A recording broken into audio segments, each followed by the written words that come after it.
Cime impervie di alte montagne e deserti di spiagge tropicali, moderne cittadine invase dal traffico e pittoreschi villaggi fuori dal tempo e dallo spazio. Una terra di contraddizioni e forti contrasti, dove il mare e la montagna si incontrano, come se un frammento di catena alpina fosse precipitato per caso nel mezzo del Mar Tirreno. Culla di un famoso giovanotto borghese che, emigrato in Francia per fare carriera militare, ne ritorna con il grado di imperatore. Paese di pastori, briganti e patrioti, dall'animo autentico e geloso delle proprie tradizioni. Un'isola di bellezza selvaggia, misteriosa, bizzarra, capace di rivelarsi poco a poco e forse mai del tutto. Siamo in Corsica!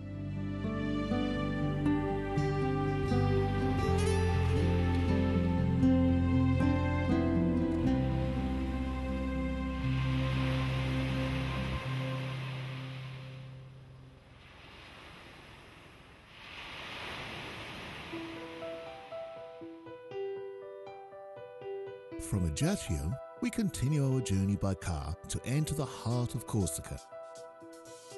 When we get to the ancient town of Corte, we'll fish in the Angoni, Grestonica and Tavignano streams.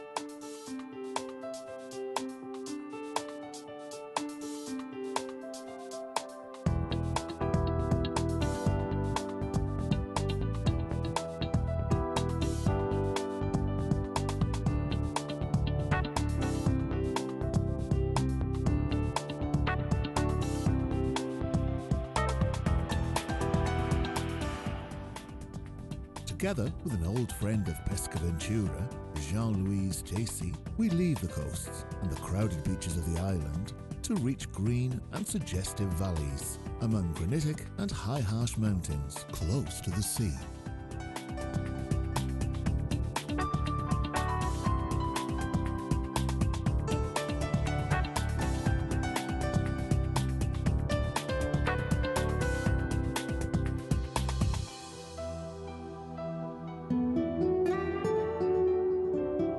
Picturesque villages built on the hills and surrounded by granitic cathedrals seem to keep the secrets of a past life. Among huge forests, olive groves, and chestnut trees with magic powers.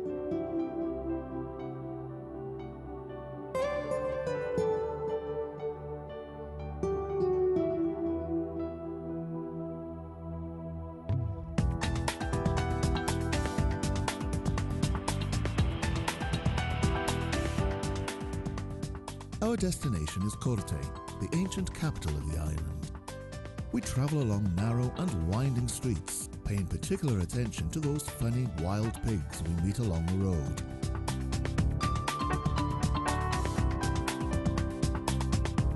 Before getting there, Jean-Louis, who knows these lands very well, suggests to stop at the Agnoni stream for fishing.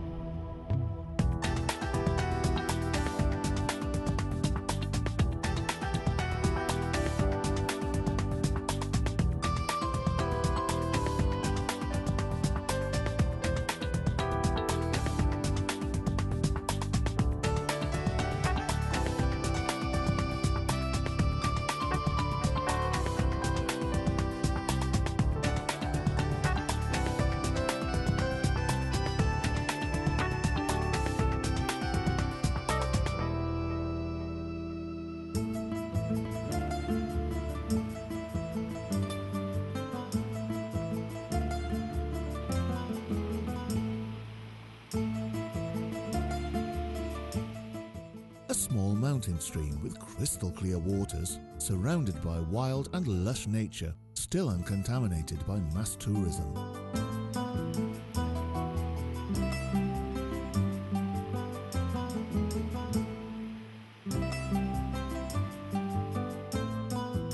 Fishing in Corsica is managed by the Corsican Regional Federation, and you can buy your temporary freshwater fishing license, intentionally issued for tourists and non-French residents, at a tobacconist's or in a fishing equipment shop.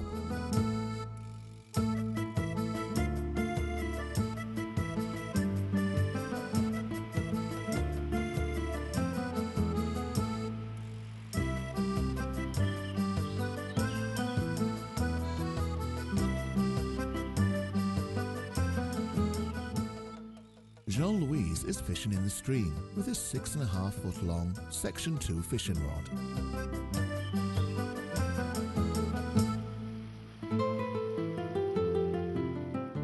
He lays his dry fly gently in the water and immediately catches his first Corsican brown trout, typical of these places.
We are in the middle of the Agnoni stream, surrounded by a beautiful forest of beech and chestnut trees, on whose leaves are many insects, such as caddisflies, used for fishing in this stream. I want to show you my copy of a sedgefly, an artificial bait I use in these waters. When fishing, I usually give some strokes in order to make it sink and re-emerge continuously. In this way, I imitate the sedgefly's movement when emerging from water and adults going underwater to lay eggs on the rocks. That's why my version is built with a particular tubular abdomen made with colle de canard, which allows the air to be kept inside and let the bait emerge again. Je te montre l'original.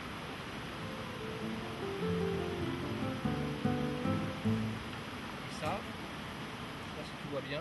Now I'm going to show you something else. This is the original version of a sedgefly, a more realistic one for dry fly fishing. As you can see, with these colours and size, you can fish in all of Corsica's streams, especially in those surrounded by rocks, trees and bushes, where the water runs fast, thanks to the steep grade.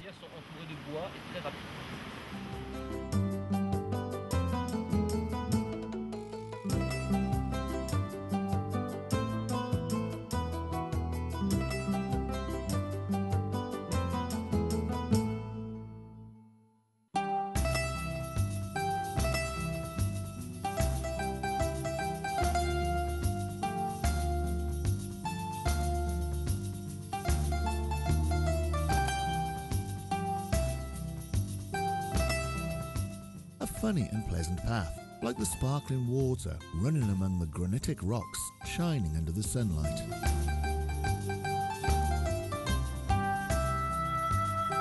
An active and fast type of fishing, made of short and continuous casts and lightweight gear to favour jumping from one rock to another.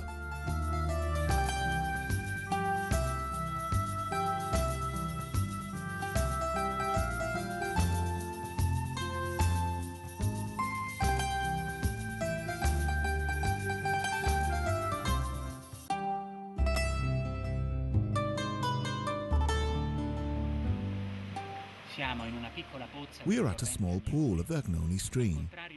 Here the water is still, while in the rest of the streams it runs fast. I hooked this small ant to catch the trouts I spotted. I'm using a 7.6 long fishing rod, Section 2, quite long snood in this stretch, but I will shorten when fishing in the more torrential stretch, using a different artificial bait.